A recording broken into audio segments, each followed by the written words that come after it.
Now I would like to introduce our second guest, Petra. She is a product manager in kiwi.com as well as I am, but is a true specialist in payments. So if you would like to know what happens after you click on some payment button on some web shopping cart, she is a real go-to person. So what are the challenges and secrets of payment flow? So let's hear from Petra. So hello again. Thanks a lot for the nice introduction. Hello guys. So yeah, my name is Petra and I'm a product manager in Kiwi. Basically, after Pavel's React Native topic, I would like to follow more with the product domain-oriented talk. So yeah, I work as a PM for Kiwi, and my main focus right now is payment processing for e-commerce. So basically, when I was thinking about the topic, which could be really interesting for you, I was expecting that majority of you never really worked with payments, or if you did so, you only lightly touched the topic. So I would like to really fastly and basically explain what are the steps you're encountering when you need to handle payments from your customers. And also, I hope that it could be interesting for you, not only for your work, but also for you as a customer when shopping online and enjoying the e-commerce experience. Okay, so let's move to today's topics. So I will start with the card payment flow introduction. About the steps you might not know that are happening when you click on the pay and yeah, you received your confirmation email. I will explain what are the transaction types happening on the background. I will also lightly touch on why the fraud prevention is important for the e-shops and how crucial role it plays in the payment process flow. And yeah, I will also explain shortly what is the 3D Secure and what is its importance regarding the payment flow and the fraud prevention. Okay, so before we begin with the payment flow itself, I would like to basically introduce the vocabulary I will be using because, yeah, obviously I'm working in the field and you might not be familiar with the wording I will be using. So these are the main actors who are presented in the card payment flow. So the first one is obviously customer. That's the person who is basically making the purchase online. I will, in my presentation, assume that the customer equals the cardholder, even though it obviously might not be the case. The second actor is the merchant. I will call them merchant, but basically it's the e-shop who is offering the products for the customers and where you are inserting, where the customer is inserting their payment card details. The next one you might not be familiar with. It's so-called acquirer, but basically it is a financial institution standing behind the merchant and processing their payments. Here I forgot to mention that there might be one extra actor I'm not mentioning here, and it's so-called payment gateway or processor, which can stand behind in the middle of the merchant and acquirer, and it can be used for easier integration because obviously acquirer, as it's mentioned here, it's a bank, and not all the banks are the easiest to integrate. So the payment gateway is usually making merchant lives easier and enables much easier integration. But yeah, it's not a crucial part for the payment flow. The next one is scheme. You probably not heard this word before. What I mean by scheme is so-called payment network, card payment network. You can know, for example, Visa and MasterCard, and these are the connecting lines between the acquirer and the issuing bank, where the issuing bank is the bank who is basically operating the cardholder's account. So, for example, you as a Czech, you might know Airbank, KB, Česká spořitelna, or whatever. This is, if you have a card and account with this bank, I will call it issuing bank or issuer. Okay, so how these actors, what is the position of these actors in the real card payment flow? So, and again, this is very simplified flow. So you know a bit more what is happening in the background. So imagine you're a customer and you're shopping online. So basically you're choosing your goods, you're continuing through the checkout, and you fill in all your details. You're on the last part of the page. Depending on the eShop, you either fill in the card details directly on the website, or you redirect it to the payment gateway or the acquire directly, where you submit your payment card details. What is happening then is that the merchant is taking your details. Obviously, they need to handle them securely because there's a lot of legislation and the rules applicable for the card details handling, and they are passing them to the acquirer. The acquirer will check the card details, and based on the card BIN, where card BIN is the initial 4 to 6 numbers on your card number, they will find out what card scheme your card belongs to.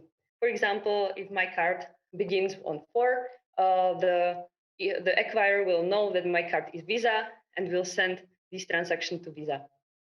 What Visa will then do is that based on the card number, they are able to identify the bank who issued the card, and they can contact them in order to deduce the money from your account purely based on the information on your card, from your card number.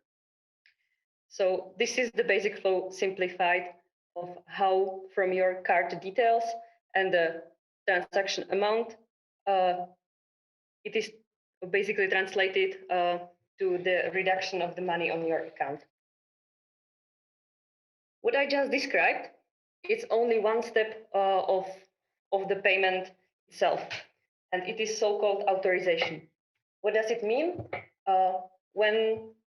When a merchant sends the authorization request and the authorization request gets confirmed, what is happening is that the money is only reserved from your account, but you can still see them in your balance as somehow like reserved, but there's no deduction happening at this point. You only can see that your credit balance is lowered by the amount of the transaction, but the money was still not sent to the merchant. For the money to be sent, there's another payment transaction needed to be done, and it's capture. Once the merchant will send the capture order, what is happening is that if the issuer accepts the capture, the money is then really transferred from the issuer to acquirer, and when the acquirer processes the money, they are usually sending it to the merchant. Why are these two steps separated? Okay, so imagine that you're buying a new PS5 on the eShop. So you're placing an order and the merchant confirms that you have enough money on your account. Great, so the authorization passes. However, 2 days later, when the merchant wants to dispatch your goods, they realized, oh, we unfortunately oversold the item and we cannot fulfill the order. So they don't capture the money and they can cancel the authorization they did. By the way, this cancellation of the authorization is the last transaction mentioned on the slide, and it's so-called void. If you, as a merchant, decide that you don't want to proceed with the payment after the authorization, you can either let it expire because there's only limited time for when the authorization is held. After this time passes, basically the authorization is withdrawn and you have your money back, or you can call the void. If you are lucky and the PS5 is on stock, the merchant will dispatch the order, and by the time then they know that they are able to fulfill, they can send the capture. They will usually send the capture order. After this, the money is really sent from the customer account to the merchant. And the settlement is the last step. And what it basically means is that the acquirer successfully received the money. Right now, it can be almost instant. In past, mainly like years ago, usually there was some time difference between the capture and settlement. Could be in days, hopefully not more. Another transactions worth mentioning are charge.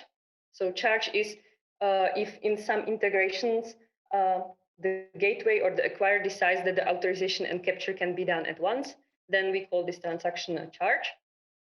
And obviously there's a refund. Refund can be either partial or full. and it's happening only after the money is captured. And it means basically that the money is sent back to the customer.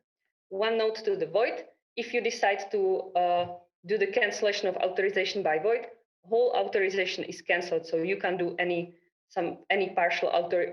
partial cancellation of the authorization. You either cancel it or by void, or you need to capture and then refund part of the transaction.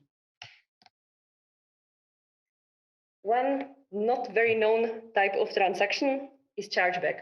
It is not very liked by the merchants, and the reason why it is that it is a return of the money to a payer of some transaction. You can ask what's the difference between the chargeback and the refund.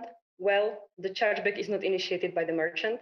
It is initiated by the cardholder's bank on behalf of the cardholder. So it is definitely something not very nice for the merchant.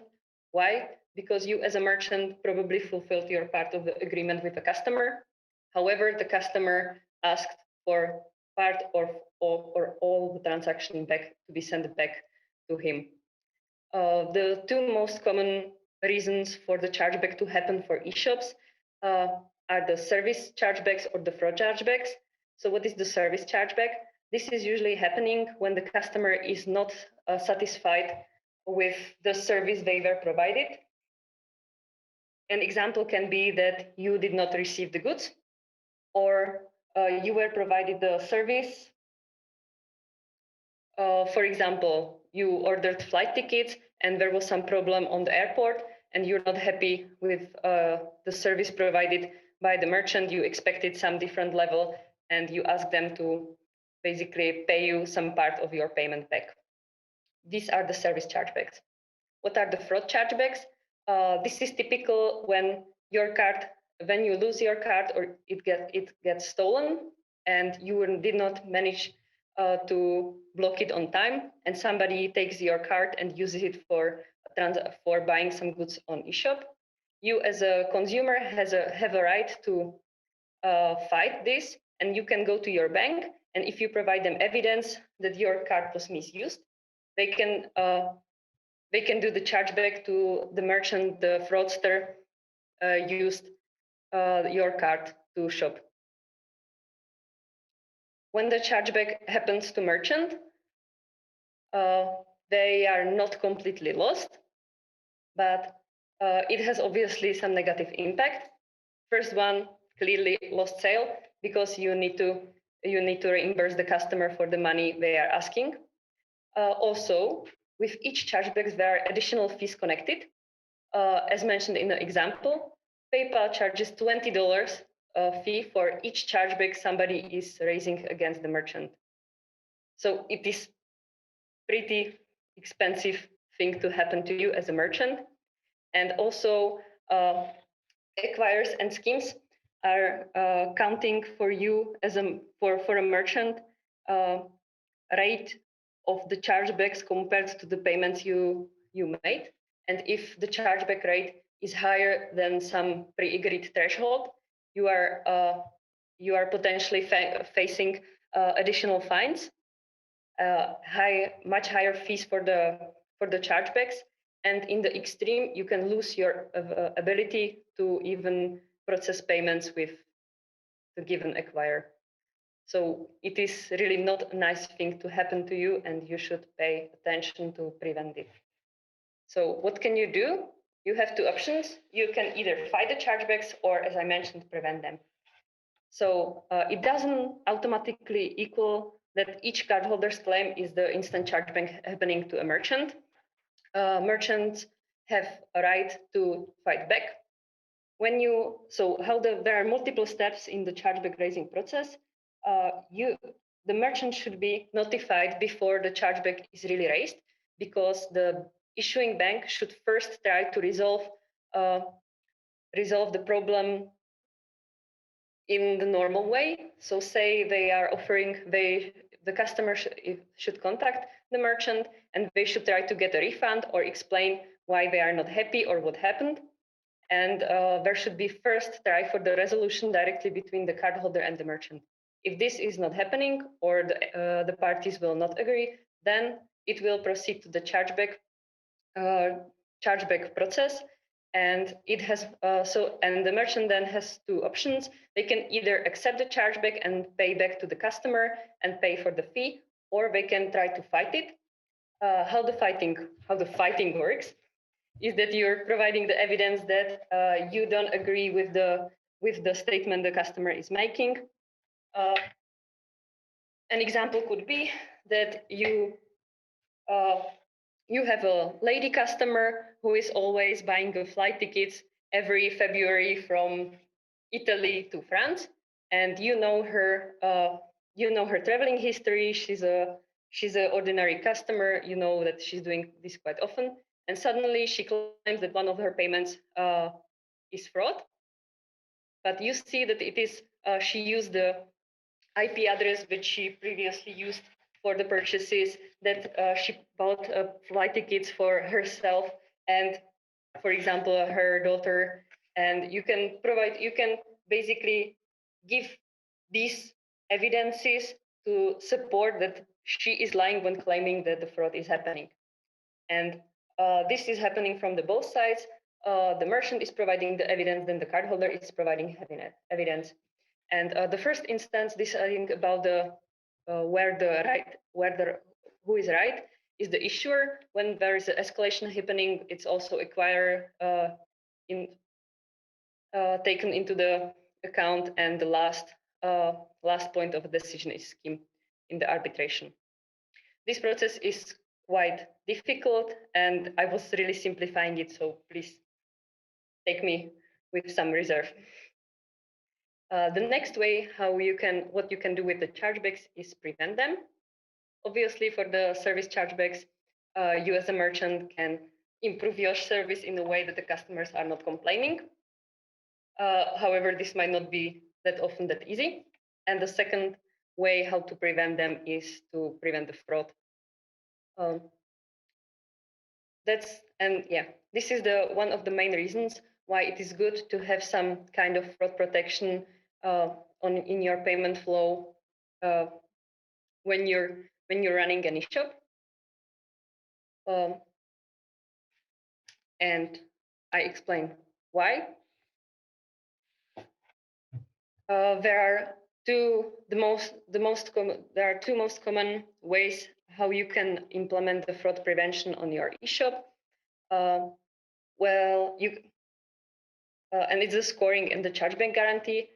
Here I would be saying for the scoring, you can decide whether you want to implement this internally or you want to you buy the service from some external company to do it for you. What does the scoring mean? Is that you are collecting a variety of data sets from the customer, from their behavior, about their basket payment, from the cookies, about their history, and based on different weights and measures, you can score the transaction, and based on your setup ladder, you can decide whether the transaction seems as a fraud or not, and you can either accept it and pass it for the payment processing, or you can stop it and basically inform the customer, sorry, your payment was declined. The disadvantage of the scoring is that if you're receiving the chargeback, it is the merchant who is paying for the chargeback itself and also for the fees. But you improved that you're not letting so many fraudsters to finish transactions on your site. The second option how to fight is to implement the third-party chargeback guarantee. It is similar to the scoring system with one addition, that you have an agreement with the third party that in case that the transaction they evaluated as a non-fraudulent is then received as a fraud chargeback, they are covering the expenses you as a merchant have with the chargeback. So they are usually covering the whole amount of the chargeback plus the fees. It is a very nice service. However, obviously, it is much more expensive than the scoring itself. And yeah, by the way, if any one of you is thinking of the master thesis, then the scoring system for the eShop for the fraud prevention is quite a good topic. Just FYI. Another way how you can improve your fraud prevention is implementing the so-called 3D Secure to your payment flow. What is the 3D Secure, you ask? I assume that the majority of you already know, but it is an additional security layer for online card transactions. And how you can acknowledge it in your normal life is that when you're making the payment, before you get the payment confirmation, you're asked to fill in some additional data, so your bank can really check the identity of the customer is matching the cardholder. In the past, we used to see only so-called 3DS version 1, officially called 3D Secure. And in Czech Republic, it was most common to have this authentication done by receiving the special passcode to your SMS by the SMS, and you would just insert it to the pop-up and finish the payment there, or you would have this like keychain, and you would just take the number from the keychain and insert it to the pop-up. With payment services progressing, with payment world progressing this fast, we have a new version of 3DS, so-called 3DS2, officially EMV 3DS. And it is a lot discussed protocol right now. Why? Because it is connected to the new Payment Services Directive, which will be in place for European Economic Area from beginning of the next year. And what are the differences to the previous 3DS protocol? It introduces much smoother customer experience because it uses 3 potential ways how to authenticate. As mentioned on the picture, it uses you can provide you can confirm your identity by the thing you are, by the thing you know, or by the thing you have. And this has obviously a lot of advantages. Mainly, it is mobile friendly. Previously, if you would be finishing your payment on the mobile and you would need to search for the SMS code, then insert it to the next window on your mobile phone, it would not be very customer friendly. With this, the new protocol can use your fingerprint or your the facial recognition to check that it's you, and you don't need to do any inserting of codes anymore. And also, it enables for the issuer to gain more information about the customer. I did not mention one thing. The fraud prevention is not only happening on the merchant side, but it is also happening on acquirer, on scheme, and on issuer. And your payment, in theory, can fail on each of these steps due to suspicious transaction and failed fraud check. So this also helps issuers to score the transaction as a safe and made by the real cardholder. Because previously you would be, for example, having difficulties if you as a Czech cardholder would be suddenly buying some goods on the Russian eShop and having it delivered to China. Now, if they have the extra data and you see, okay, he's on vacation in China and he needs this super important Russian thing, your bank is much more comfortable and approves the transaction. What are the main advantages and disadvantages of adding the extra security layer with the 3DS to your payment flow? The main advantage is that if you're having the transaction with successful 3DS, you as a merchant are not liable for the chargebacks anymore.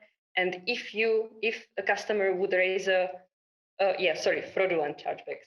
If the customer would raise a fraudulent chargeback on the transaction where the 3DS happened, it would be paid by their bank and not by the merchant. So this is pretty nice. This also reduces the fraud happening on your website because it is much more difficult to somehow fake the identity of the cardholder. And connected to this, it is for merchant much cheaper to process the 3DS transactions than to pay the chargeback guarantee on these transactions. Just FYI, you pay some extra, but very little to acquirers and schemes for processing the 3DS transaction, but compared to the chargeback guarantee fees, this is much, much lower. So you will spare some fees on this.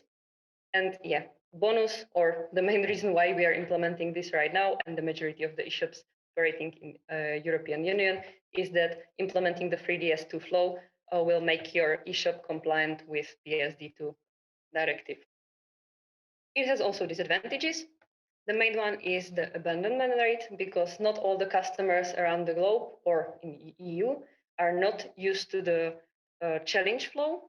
So, or they are somehow prevented to finish it because they are not, for example, having the device with them. So yes, there's a risk of higher abandonment rate on the payment flow. And from the customer experience point of view, it introduces an additional friction point to your checkout. So the experience with the shopping is not so smooth as you would like to. But there's a lot of advantages to fight against these disadvantages. Okay, and that's everything from me. So I hope you learned something new today, and thank you very much for your attention.